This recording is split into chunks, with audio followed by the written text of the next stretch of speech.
All right, old school NBA fans, self-research NBA facts. Got another video. As usual, I just want to say thanks to anybody who watches my videos, subscribes to my channel. I really appreciate it. Thanks for hanging in there with me while I do my rankings. This was no fly-by-night thing. I did not pick my favorites. I did not use biases. I went where the information took me.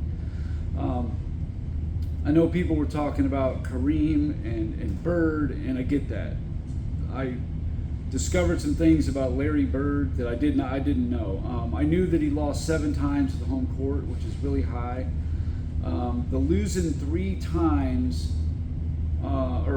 beating 3 teams ever with 55 or more wins. That just wasn't very good. And I believe he had 8 or 9 cracks at it. He only won 3 of them.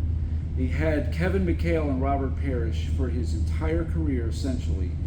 He had Dennis Johnson in there from 84 to 88. That was the heart of their winning. They won the East all those years in there, 84 through 87 anyway. Bill Walton sprinkled in there with some Danny Ainge and Reggie Lewis later on. Larry Bird had a lot of help. I think the Lakers had a little better roster top to bottom, but they were very, very good. And, got swept by Milwaukee one year. Celtics did. I think that was in 83. That wasn't good when you have home court advantage. You get swept in a 4-game series like that. Again, Bird was my favorite player growing up. I wanted him so bad to be in that top 5, but it just didn't happen. I stuck with the criterias that I had, and that's how it was. Another big pushback was Kareem. I get it. You look at his resume, 6 championships, 6 MVPs, the longevity, like how on earth is this guy not in the GOAT conversation? Well, like I said in the last video, 1/3 of the teams he played had under 45 wins. So it was just gravy train city through a lot of those 70s. And in the 70s, basically the entire 70s, Kareem had no, at least my top 25, competition for the MVP for all the way up until 1980. Jerry West and Wilt were top 25, but they were on the same team, and they finished 2nd and 3rd in 72, very close to knocking him off. The MVPs that Kareem won, he shouldn't have got most of them. The 1981, the Kareem won. Even the 77 one. In 77, Dr. J had just come out of the ABA on to Philly, but he had George McGinnis on his team who had a similar stat line. They were all, very close in stats. And they had Doug Collins who scored a bunch of points. I think that's what stopped Dr. J in 77 and 78, even though their team did well. In 77, they were in the finals. He got his team in the finals his first year, Dr. J did. In 1980, here's Dr. J's line. Now remember, he didn't have Moses Malone on his team. Maurice Cheeks is a rookie. Dr. J went 26.9 points per game, 7.4 rebounds, 4.6 assists, 2.2 steals, and 1.8 blocks on 51.9% shooting, 78.7 at the free throw line. I mean, that's an MVP season right there. But they gave it to Kareem.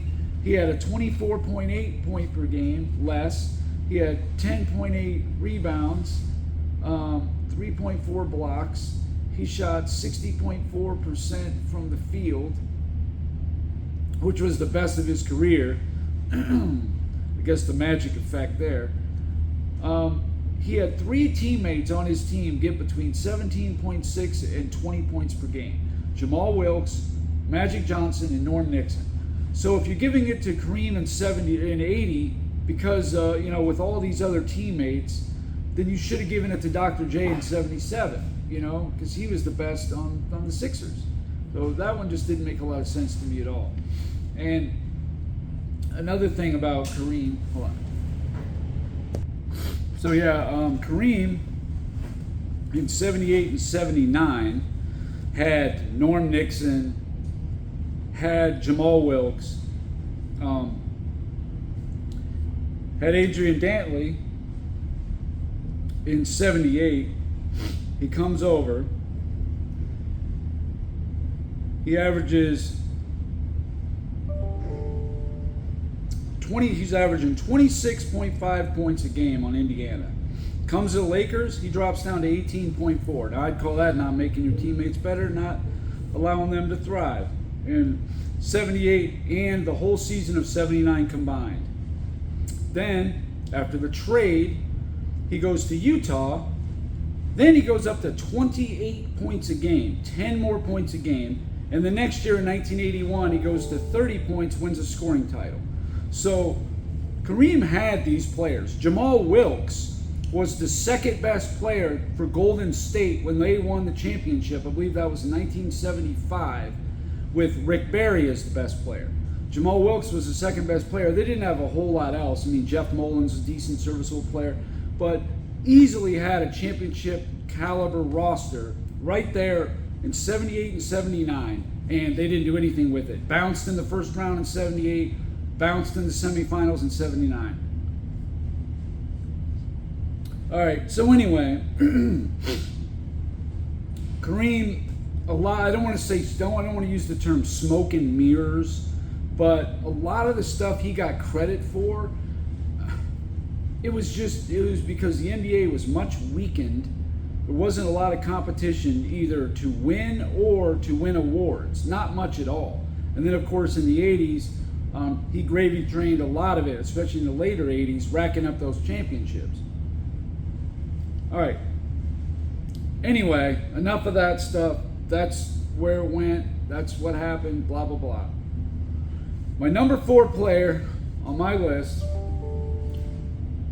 is Kobe Bryant. Now, Kobe, the most important thing, he had 7 chances at a championship, the number 1 seed or in the finals. In fact, he was in the finals 7 times. That was his 7 shots. He didn't have any number 1 seeds where he didn't reach the finals, nothing like that. So of his 7 shots, he won 5 championships. Now I know the first thing that's going to jump out is that he was Shaq's teammate through, a lot of those years in there, and we'll get to that in a minute. So Kobe played one team that had less than 45 wins and beat them. The competition is where he was at the toughest competition of everybody. 50 to 54 win teams, he's 12-3. 55 to 59 win teams, I missed one. 45 to 49 win teams, 7-0. 55 to 59 win teams, 10-2. 60 win teams, 2-6. Not great, but when you add up 55 or more, he's 12-8 all time in those, and that was really good. Kobe's competition averaged 56.26 wins per series. That was the most of all 25 players. The toughest competition on this list was Kobe Bryant. And I understand the whole Shaq thing. Well, I'll get to that. Now, he had a stretch of 11 out of 12 seasons where he was first team All-NBA. That was the same as LeBron James, who did, all the voting stuff. Everybody, the media loves him, whatever. More than MJ. He never got that many. The same as LeBron, though.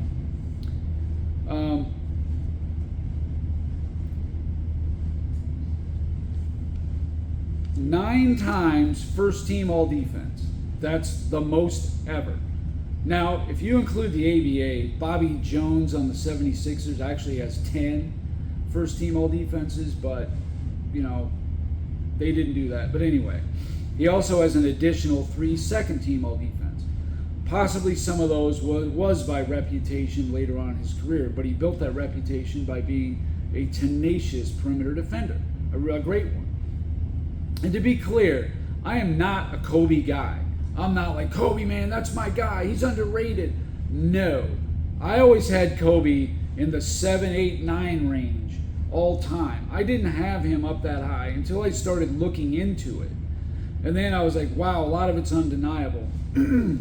Now, some of the stuff that's important to most people. He won only one MVP. However, he got 11 times in the top 5 in MVP. To me, it's just as important as to winning that award. That's more than Wilt Chamberlain, more than Michael Jordan, more than Larry Bird, and the same amount as Bill Russell. That's impressive. He lost one time when he had a lead, and that was the 2006 first round against Phoenix when they were up 3-1. It was a 3-1, but it was to a superior team. But he did blow one lead and only one. Same as Michael Jordan. Michael Jordan blew one lead. He lost twice with home court advantage. And that would have been the 2004 finals against the Pistons and 2011 against Dallas. With the series tied 2-2, the best on the list was Bill Russell. I think he was 12-0. Kobe was second, 11-1. That was pretty strong to me. He scored over his regular season average in the playoffs 9 times, 6 times under. So he's getting, he's better in the playoffs than he is in the regular season. He's a career 83.7% free throw shooter, which is excellent. He only ever had 2 all-defensive teammates. They were both second team. I think one of them was actually Shaq one year, and the other one I think was Ron Artest, or Meta World Peace, whatever he goes by now. He only allowed a 40-point playoff opponent 4 times in his career. That was the 3rd best on the list. That was impressive. Only Bill Russell played more first-team All-NBA players. Only Russell. And back then it was like every series was first-team All-NBA. But anyway, Kobe won 12 of 15 series in the conference finals or the finals. 3rd best on the list. 13 of 15 times he won at least one round of the playoffs when having a winning record. That was also put in pretty strong. I think he has the 3rd most 40-point games, 50-point games, and 60-point games. I'm pretty sure he might even have the 2nd most 60-point games.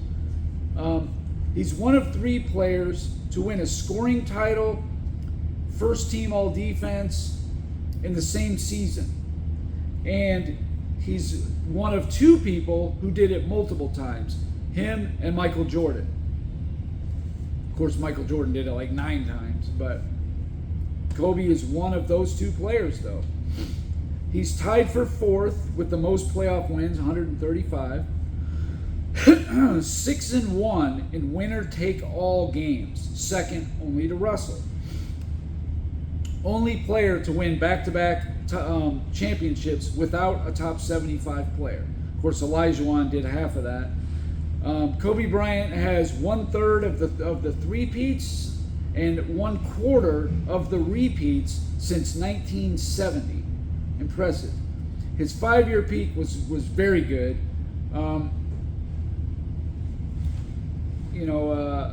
I would say his peak was probably like 06 through 10.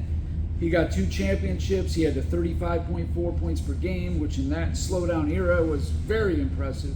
That was the most since Jordan's 37.1, and the most up to, I think Harden got the 36 point something one year. So 2000 through 2004, those 5 years when Kobe was making second-team All-NBA and first-team defense, Kobe averaged 26.74 points a game.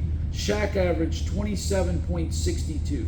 So less than a point difference. This is not a number 1 and a number 2. It was clearly a 1A and a 1B. I always thought so too, till I dug into it. So let's get into it. 1999 Western Conference semifinals. Shaq averaged 23.8 points per game, shot 49.3 from the field. Okay, that's below his average considerably. The regular season was 57.6%. Kobe averaged 21.3 on 44.7% shooting. His regular season was 46.5. Went down some. But, he's only averaging 2.5 points less than Shaq, shooting, about what he did in the regular season. 2000 first round. Shaq averaged 29.4, Kobe 27.8 on 49.6% shooting versus Portland. Or actually, that was against Sacramento. In the Western Conference Finals versus Portland, Shaq 25.9 points per game, Kobe 20.4. So yeah, he's like 5 points less, but he led the team with 5.9 assists, 1.6 steals, 2.1 blocks. That was the game that he gave the alley-oop pass to Shaq, the famous one where he was, you've seen it. All right, so continuing on, because I know this is the biggest thing. Kobe was the number 2. He had Shaq on his team. The 2000 finals, LA won games 1 and 2. Then Kobe got injured in game 3. He comes back, in game 3 with Kobe out, the Pacers win 100-91. Reggie Miller gets 33 points. He's not sniffing that if Kobe's there. Game 4, Kobe's hobbled. He comes back. He gets 28 points on 14 of 27 shooting. Shaq fouled out. Kobe took over and won that game 4. I don't even know how that can be disputed.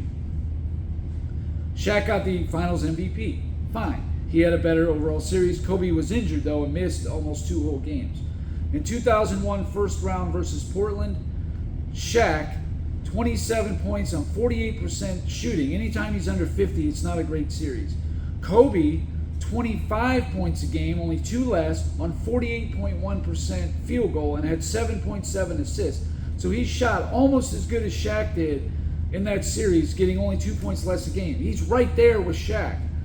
I didn't know this either. This is really eye-opening for me. 2001 Western Conference semifinals against Sacramento. Shaq goes for 33.3 points per game. Kobe goes 35 points a game, 9 rebounds, 4.3 assists, 86.4 free throw. Again, I am not a Kobe guy. I have never been. I didn't hate the guy. I didn't love the guy. I just, said, hey, he's a great player.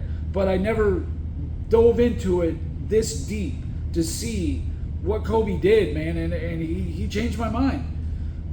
He has to be where he is. This is where he scored.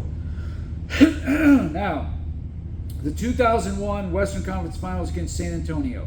Shaq, 27 points per game. Kobe, 33.3, 7 rebounds, 7 assists on 51.4% shooting. Kobe was as good or better than Shaq in that series. The 2001 Finals, yes, Shaq had 33 points. Kobe only 24.6. He did grab 7.8 rebounds and 5.8 assists. Shaq was better in the finals, which makes it appear that, Shaq was clearly the best player. In the finals, yes, because he was going up against, Dikembe Mutombo, Rick Smits, and Todd McAuliffe on the Nets. That's who he was dealing with, okay? I mean, I don't want to hear it. Nobody big enough to really guard Shaq. In the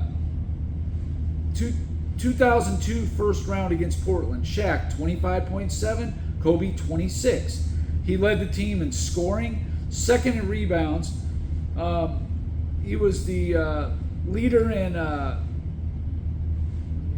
assists, 5 a game, steals 2 a game, and blocks 1.7 a game. Yeah, he had more blocks than Shaq in that series. 2002 Western Conference semifinals versus San Antonio. Shaq, 21.4 points per game on only 44.7% shooting. Kobe, 26.4, so 5 points more a game on 45.5% shooting. On better shooting, he scored 5 more points. He grabbed 5.4 rebounds, 4.8 assists, and Bruce Bowen was guarding him, a perennial all-defensive player. 2002 Western Conference Finals versus Sacramento. Shaq, 30.3 points per game. Kobe, 27.1. So 3 this time in Shaq's direction. Kobe also had 6.3 rebounds, being guarded by Doug Christie, another multiple all-defensive player. 2002 Finals versus the Nets. Shaq had 36.3 points per game. Kobe had 26.8, but he shot 51.4 from the field. He was 6'11 for threes, 5.8 rebounds, 5.3 assists, while Shaq was being guarded by center Todd McAuliffe. Yeah, exactly. 2003 first round versus Minnesota. Shaq 28.7, Kobe 31.8 with 5.2 rebounds, 6.7 assists. 2003 Western Conference semifinals. Shaq 25.3, Kobe 32.3, 5 rebounds, 15 for 34 on 3-pointers. He shot like 47% from 3 with Bruce Bowen guarding him. 2004 first round against Houston. Shaq goes 16.2 points per game. This is because Karl Malone and Gary Payton were there. They sort of, their scoring went down a little bit.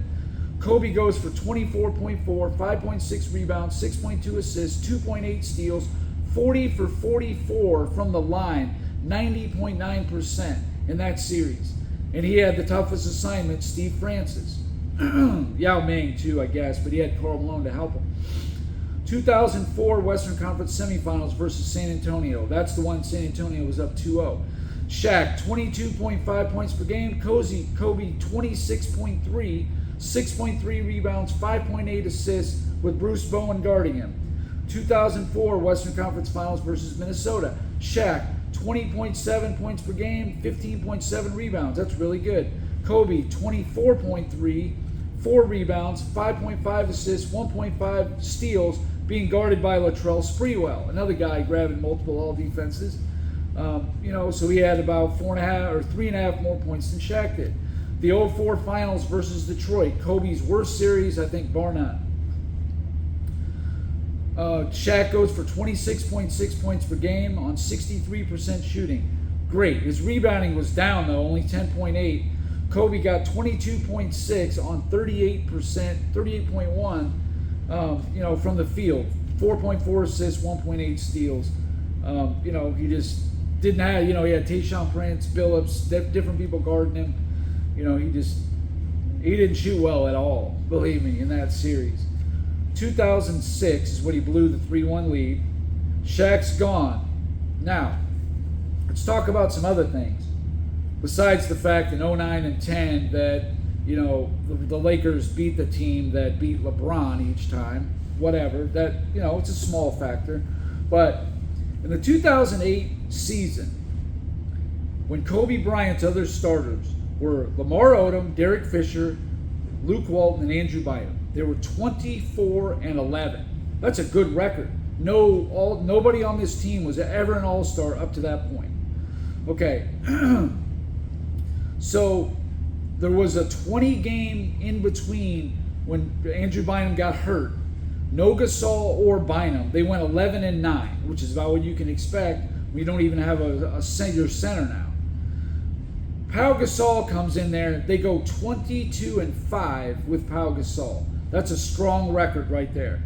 Now, Pau Gasol, when he was on Memphis, he was 12-27 on Memphis before he got traded to the Lakers in 08. Now, Gasol was shooting 50.1% with Memphis in those 39 games he played. He comes over to the Lakers in 08. He's shooting 58.9%. So his field goal percentage went up big time, almost 9 percentage points, which is big. Pau Gasol's 18 years, he was All-NBA 4 times. 3 of those were with the Lakers, and he played less than half his career with the Lakers.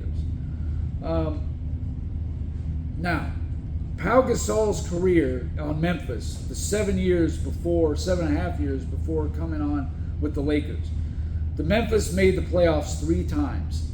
He got swept all 4 series. Didn't win a single playoff game. And they were good teams, but they weren't the upper echelon teams. Now, in 2015 with Chicago, when he played with Jimmy Butler and Derrick Rose and Joakim Noah, he had kind of a renaissance, and that's when he grabbed his other All-NBA. But Gasol is very similar to a Chris Bosh. They're really good number 2s, like great number 2s, but as a number 1, they're just not enough. But then again, neither one of them really played with much. It was just kind of them. Gasol did have Rudy Gay, who was giving him around 20 points. But another example I wanted to bring up was where I think Kobe did enhance his teammates. He finished, I think, in the top 10 in that category. Lamar Odom in 2004 with Miami was shooting 43%. The next year in 05, the trade for Shaq with LA, he goes up to 47.3%. And then in 06, he goes up to 48.1%. By 08, he's shooting 52.5%. And in 2011, Lamar Odom is shooting 53% from the field. The next year, he goes to Dallas. His shooting percentage, 35.2. It dropped 18 percentage points. That's huge. To me, that's some pretty good proof that, Kobe did make his teammates better. And, Shaq played his prime years in LA, no doubt about it. But 6 of his 10 times he led the league in field goal percentage was, the years with Kobe. But anyway, that's about it for this video. It's running long as it is, but I knew I had to explain why I would have Kobe this high. And believe me, Kobe was a top 10 player, yes. Top 5, no way.